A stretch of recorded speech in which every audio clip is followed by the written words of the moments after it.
नमस्कार प्रिय विद्यार्थियों, आप लोगों का कीर्तिमान एकेडमी ऑफिशियल यूट्यूब चैनल पर बहुत बहुत स्वागत है सभी विद्यार्थियों का। तो सभी लोग तैयार हैं अपनी इस क्लास के लिए वन लाइनर की। तो चलिए हम लोग शुरू कर दे बच्चों। सभी प्यारे विद्यार्थियों को very very good evening. Okay, तो आज का टॉपिक हम लोगों का संस्कृति एवं व्यक्तित्व से है, यानी संस्कृति एवं व्यक्तित्व से किस तरह के प्रश्न पूछे गए हैं, पूछे जाएंगे, किस तरह के तथ्य के साथ प्रश्न बनते हैं और उसका आंसर कैसे हमको समझना है, सारे वो तथ्य बच्चों जो आपके लिए बहुत ही इंपॉर्टेंट है। ओके, तो आइए देखते हैं इस वन लाइनर के क्लास में संस्कृति एवं व्यक्तित्व टॉपिक से किस तरह से तथ्य रखे गए हैं। तो आइए देखते हैं। यह है बच्चों संस्कृति एवं व्यक्तित्व। तो संस्कृति एवं व्यक्तित्व, संस्कृति है एक, क्या है संस्कृति, क्या है एक बच्चों, ये अर्जित आचरण है। संस्कृति एक अर्जित आचरण है। ओके, वहां अगले पॉइंट में कथन और कारण दिया जा रहा है। कथन और कारण दिया जा रहा है। कथन ए में कहा जा रहा है कि संस्कृति सीखे हुए व्यवहार प्रतिमानों का संपूर्ण योग है। संपूर्ण योग है। कारण में क्या है कि वह प्राणी शास्त्रीय विरासत का फल नहीं है। तो बच्चों यहां तक तो ये लग रहा है कि ये तो सही है, लेकिन ए की व्याख्या कारण सही तरीके से नहीं कर रहा है। तो यहाँ आपका क्या होगा, ए और आर दोनों सही है, आर ए का सही स्पष्टीकरण व्याख्या नहीं है, तो आपका इस तरह आंसर आएगा। ओके, अब अगले पॉइंट में देखते हैं कि संस्कृति संकुल उदाहरण है किसका। संस्कृति संकुल किसका उदाहरण हो सकता है बच्चों, भाषा का उदाहरण होता है। किसका, भाषा का उदाहरण होता है संस्कृति संकुल, यानी हर संकुल हर समुदाय का एक अपनी भाषा, अपने क्षेत्र की एक भाषा होती है, तो वही है संस्कृति संकुल का उदाहरण अपनी भाषा होती है। ओके, संस्कृति संकुल का अर्थ कई सांस्कृतिक तत्वों का योग ही क्या होता है, संस्कृति संकुल होता। कई, ओके, सांस्कृतिक संकुल में इकाई नहीं है, तो कैसी इकाई नहीं बच्चों है, तो यह धार्मिक कृत्यों में अगरबत्तियां जो है इसकी इकाई नहीं हो सकता। ओके, जैसे हम पूजा में अगरबत्ती को का रूप अगर देते सांस्कृतिक संकुल है, तो अगरबत्ती का रूप सांस्कृतिक संकुल में नहीं होगा। ओके, अब आइए अगले पॉइंट को देखते हैं कि संस्कृति का तत्व तो नहीं है स्तरीकरण बच्चों, संस्कृति का तत्व तो नहीं होता है। ओके, संस्कृति का मुख्य वाहक क्या है, तो यह होता है प्रतीक। क्या होता है, हमारा अपना कोई हिंदू धर्म में प्रतीक होता बच्चों, सबका अपना अपना, तो उसी को संस्कृति का मुख्य वाहक कहा जाता है, उसी प्रतीक को। ओके, अगला पॉइंट है पूर्व औद्योगिक समाज के साधारण लोगों की संस्कृति को क्या कहते हैं, तो उसे बच्चों लोक संस्कृति कहा जाता है। लोक संस्कृति उसे कहा जाता है। ओके, अगले पॉइंट में संस्कृति के गलत लक्षण कौन से हैं, तो संस्कृति व्यक्तिगत है, ऐसा नहीं होता बच्चों। संस्कृति सामान्य होती है, सभी सामाजिक होती है, तो इसलिए आपका क्या होगा, संस्कृति व्यक्तिगत नहीं होती है, यही गलत लक्षण है। संस्कृति की एक विशेषता क्या है, तो संस्कृति समाज द्वारा निर्मित होती है। ओके, यह विशेषता है इसकी। संस्कृति की एक विशेषता नहीं है, तो बच्चों संस्कृति हस्तांतरित नहीं होती। क्या ऐसा है, नहीं, संस्कृति हस्तांतरित होती है हमारे समाज में बच्चों, एक पीढ़ी से दूसरे पीढ़ी में। ओके, अब आइए संस्कृति के गुण के लिए गलत कथन है, तो संस्कृति के गुण के लिए गलत कथन कौन हो सकता है, तो प्रत्येक समाज की संस्कृति समान होती है। क्या ऐसा होता है, नहीं, हर समाज की संस्कृति अपनी अपनी अलग होती है, इसलिए समान नहीं हो सकती है, इसलिए आपका क्या होगा, यह कथन गलत हो जाएगा। ओके, अब आइए आगे देखते हैं। जब दूसरी संस्कृति के प्रभाव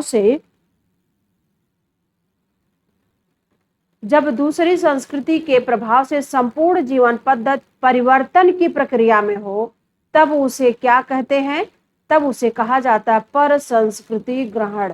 उसे हम तब पर संस्कृति ग्रहण, यहाँ पहले सेंटेंस ध्यान से पढ़ना है कि जब दूसरी संस्कृति के प्रभाव से हमारा संपूर्ण जीवन पद्धति की परिवर्तन में की दिशा में हो जाता है, तब उसे हम पर संस्कृति ग्रहण करते हैं, यानी दूसरे की संस्कृति में जब हम लिप्त होकर अपने को परिवर्तित करते हैं, वही पर संस्कृति ग्रहण होता है। ओके, अगला पॉइंट है कुछ पश्चिम यूरोपीय देशों में अप्रवासियों के सांस्कृतिक अधिकारों को मान्यता देना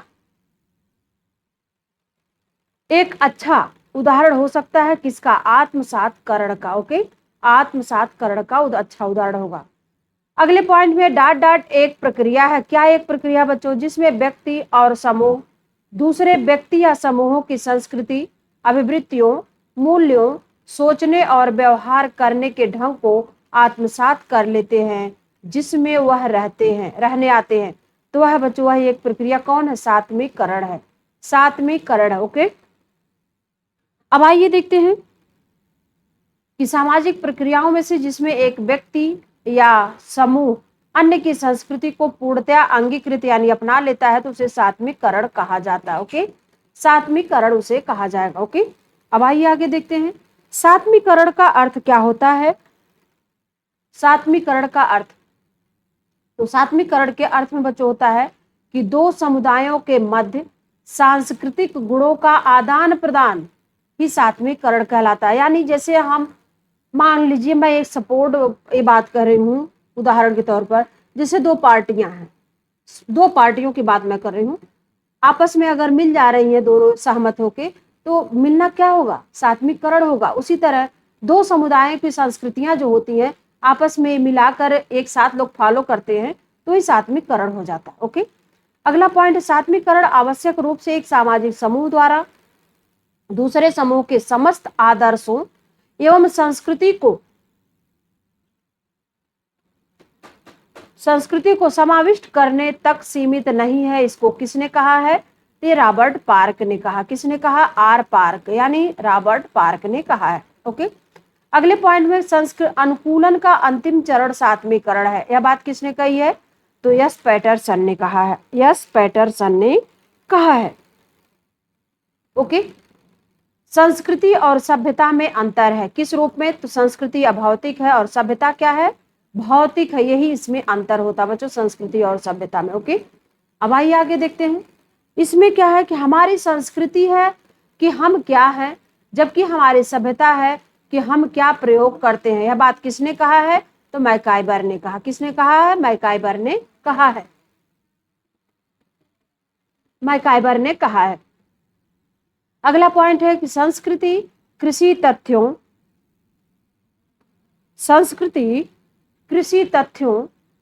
प्राविधिक तथ्यों, कृषि तथ्यों, प्राविधिक तथ्यों, सामाजिक तथ्यों तथा मानसिक तथ्यों की उपज है। यह बात किसने कही है, तो डेविड बिडने ने कहा है ये बात। ओके, संस्कृति का विकास मानव कर पाया पर पशु नहीं। क्यों, क्योंकि बोलने की क्षमता, बाणी, सीधे खड़े होने की क्षमता, उंगलियों और कलाइयों की कार्य क्षमता मानव को पशुओं से अलग करती है। ओके बच्चों, यही इनका लक्षण है।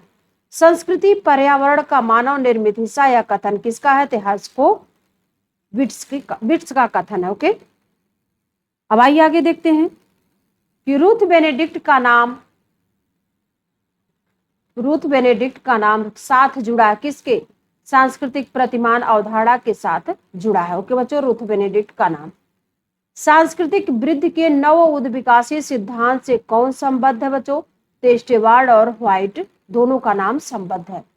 संस्कृति के इतिहास और इडास पक्ष का उल्लेख किसने किया है, तो एल क्रोबर ने इसका उल्लेख किया है। संस्कृति संकुल विभिन्न कालों में विकसित होकर अन्य भागों में प्रसारित होते रहे हैं। इस प्रसारवाद के समर्थक कौन है, तो इस प्रसारवाद के समर्थक बच्चों ग्रेबनर भी है और एंकरमैन भी है, दोनों लोग हैं। ओके, आइए अगले पॉइंट में देखते, किसी भी समाज के किसी सामान्य सदस्य से अपेक्षित विश्वास और व्यवहार के स्वरूप क्या कहलाते हैं, तो बच्चों ऐसे व्यवहार का स्वरूप जो है सांस्कृतिक गुण कहलाता है, सांस्कृतिक गुण। ओके, संस्कृति की छोटी से छोटी इकाई को क्या कहते हैं, तो सांस्कृतिक तत्व या संस्कृति लक्षण कहा जाता है, संस्कृति गुण और संस्कृति लक्षण कहा जाता है। ओके, अब आइए आगे देखते हैं।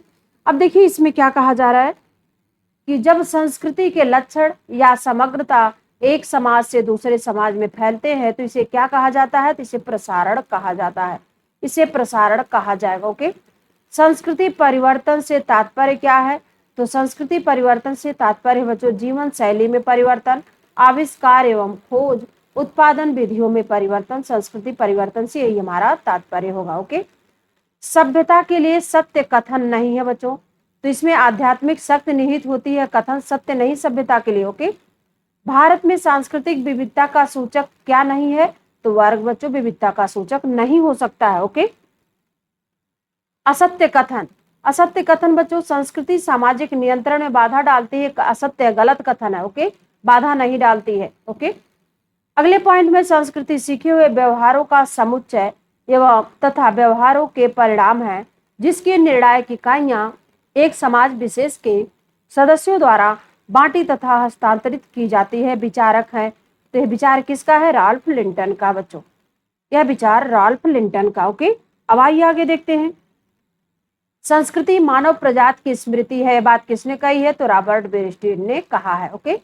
संस्कृति इसलिए वह कुंजी है जो मानव समाजों एवं मानव प्राणियों के विश्लेषण के द्वारा खोलती है, यह बात किसने कही है, तो रॉबर्ट बेरस्टीन ने कहा है। ओके। यहाँ क्या है कि सही कथन बताया जा रहा है कि व्यक्तित्व की जड़ें संस्कृति में होती है, बिल्कुल सही कथन है बच्चों। ओके। संस्कृति मनुष्यों की मौलिक आवश्यकताओं की पूर्ति हेतु उद्देश्य पूर्ण क्रियाओं की संगठित व्यवस्था, या कथन किसका है, तो बी मैलोस्की का कथन है, बी मैलोस्की का कथन है। ओके। अगले पॉइंट में व्यक्तित्व एक मानसिक घटना है, यह ना तो आंगिक है और ना ही सामाजिक है, बल्कि दोनों के मेल जोल से इसका निर्माण होता है। तो यह तथ्य किसका है, यह कथन, तो किंग्सले डेविस का कहना है बच्चों। ओके, किंग्सले डेविस का कहना है। अब आइए आगे देखते हैं। सभ्यता का अंग क्या नहीं हो सकता है, तो कविता एवं संगीत बच्चों क्या सभ्यता का अंग नहीं हम मान सकते इसको। ओके।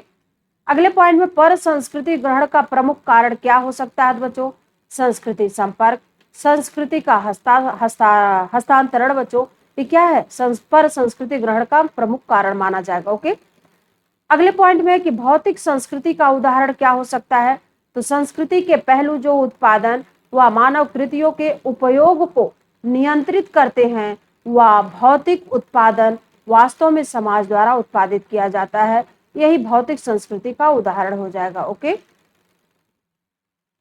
अब आइए देखते हैं आगे कि इस बात पर बल दिया कि किसी सांस्कृतिक मद का विश्लेषण संस्कृति के परिपथ के माध्यम से किया जा सकता है, तो बल किसने दिया इस बात पर, तो स्टुअर्ट हॉल ने इस पर बल दिया। ओके।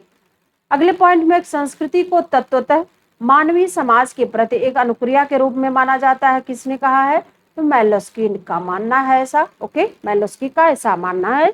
अब आइए आगे देखते हैं कि संस्कृति उन सिद्धांतों को मूर्त रूप देती है जो मानव मन की आवश्यक विशेषताओं द्विआधारी वर्गीकरणीय व्यवस्थाओं को प्रतिबिंबित करते हैं।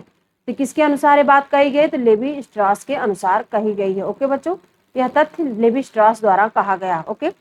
अगला पॉइंट है मानव अध्ययन का सरोकार व्यक्तित्व और संस्कृति के प्रारूपों के निर्माण से होना चाहिए। यह कथन किसका है कि मानव अध्ययन का सरोकार व्यक्तित्व और संस्कृति के प्रारूपों के निर्माण से होना चाहिए, यह कथन किसका है, तो डिल्थे का बच्चों, किसका है, डिल्थे का। भाषा और ज्ञान जैसे उपयुक्त सांस्कृतिक संसाधनों की कमी को क्या कहा जाता है, तो सांस्कृतिक वंचन उसे कहा जाएगा। ओके। अगले पॉइंट में मनुष्य का अनोखापन उसकी संस्कृति के आधिपत्य में निहित होता है, यह कथन किसका है, तो यह कथन किसका बच्चों, तो इलसवर्थ फेरिस का है, इलसवर्थ फेरिस का कथन है, इलसवर्थ फेरिस का कथन है। ओके। अब आइए आगे देखते हैं कि मैलोस्की को सबसे अधिक जाना जाता है किस रूप में बच्चों, किसके लिए मैलोस्की को सबसे अधिक जाना जाता है, तो निर्जाति वर्णन के महत्व पर बल देने के लिए मैलोस्की को सबसे ज्यादा जाना जाता है। ओके। संस्कृति संपूर्ण जीवन शैली का प्रतीक है जो एक व्यक्ति के लिए जैव मनोवैज्ञानिक प्रवृत्तियों की संतुष्टि और अन्य आवश्यकताओं तथा इच्छाओं को पूरा किया जाना सुनिश्चित करती है। तो यह कथन किसका है, तो यह कथन बच्चों बी मैलोस्की का, किसका है, बी मैलोस्की का कथन है। ओके। संस्कृति मानव की पथ प्रदर्शक है, यह सभी पथ प्रदर्शकों की भांति उसे स्वतंत्रता प्रदान करती है और दासता से मुक्त करती है। तो किस दृष्टिकोण से, इस दृष्टिकोण को प्रतिनिधित्व करती है, तो संस्कृति व्यक्तित्व विचारधारा को का प्रतिनिधित्व करती है। ओके। अब आइए आगे देखते हैं कि एक संस्कृति से दूसरी संस्कृति में विशेषताओं के पारेषण को समाजशास्त्र की शब्दावली में क्या कहा जाता है? तो बच्चों इसे विस्तारण कहा जाएगा। समाजशास्त्र की शब्दावली में इसे विस्तारण कहेंगे। ओके, अब आइए आगे देखते हैं। सांस्कृतिक लेप, सांस्कृतिक लेप से मेरा तात्पर्य समाजशास्त्रियों के समाज के ऐसे व्यक्ति से है जो पूर्व स्थापित अनुपालन में समाज के स्थिर विशेषताएं और कार्रवाई के ऐसे विधिमान्य विकल्प पैदा करता है जिससे सामान्य संस्कृति उपलब्ध होती है। यह कथन किसका बच्चों? यह कथन गारफिंकल का है, यह गारफिंकल का कथन है। ओके, अब आइए आगे देखते हैं कि सभ्यता सदैव आगे बढ़ रही होती है परंतु संस्कृति नहीं। यह कथन किसका है? यह कथन मैकाइबर का है। किसका है? मैकाइबर का कथन है। ओके, संस्कृति और सभ्यता के बीच मूलभूत अंतर क्या है? बच्चों संस्कृति और सभ्यता के मूलभूत के बीच, दोनों के बीच जो अंतर है वह है कि हम जो है वही संस्कृति है और हमारे पास जो कुछ है वही क्या है? सभ्यता है बच्चों। ओके, अगले पॉइंट में संस्कृति एवं व्यक्तित्व को भारतीय संदर्भ में समझने के लिए अपने दृष्टिकोण को मार्क्सियोलॉजी नाम किसने दिया बच्चों? तो डीपी मुखर्जी ने दिया है यह नाम। ओके, डीपी मुखर्जी ने यह नाम दिया है। ओके, अब आइए आगे देखते हैं कि इस कथन का समर्थक है कौन बच्चों? कि संस्कृति मूलतः नियमों का संग्रह है। इस कथन का समर्थक कौन है बच्चों? संस्कृति मूलतः नियमों का संग्रह है, तो रेडक्लिफ ब्राउन है इस कथन के समर्थक। ओके, अगला पॉइंट है संस्कृति के भौतिक पक्ष को उजागर करती है कौन? तो सभ्यता की अवधारणा। ओके, अब यहाँ कहा जा रहा सही सुमेलित है बच्चों, सही सुमेलित है। तो सही सुमेलित में बच्चों सूची 1 से सूची 2 में हम यहाँ 2 लिख दे रहे, सूची 1 2 सूची 1 और 2। तो अब यहाँ देखिए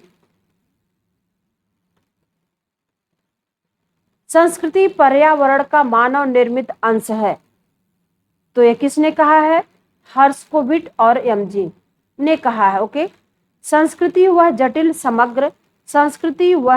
समग्र है जिसमें ज्ञान, विश्वास, कला, नैतिक विधि, रूढ़ आदि सभी योग्यताएं एवं आदतें सम्मिलित है जिन्हें समाज में रहता हुआ सदस्य अर्जित करता है। बात किससे संबंधित है?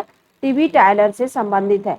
अब आइए आगे देखते हैं कि इस कथन के समर्थक है कि संस्कृति मूलतः नियमों का संग्रह, रेडक्लिफ ब्राउन।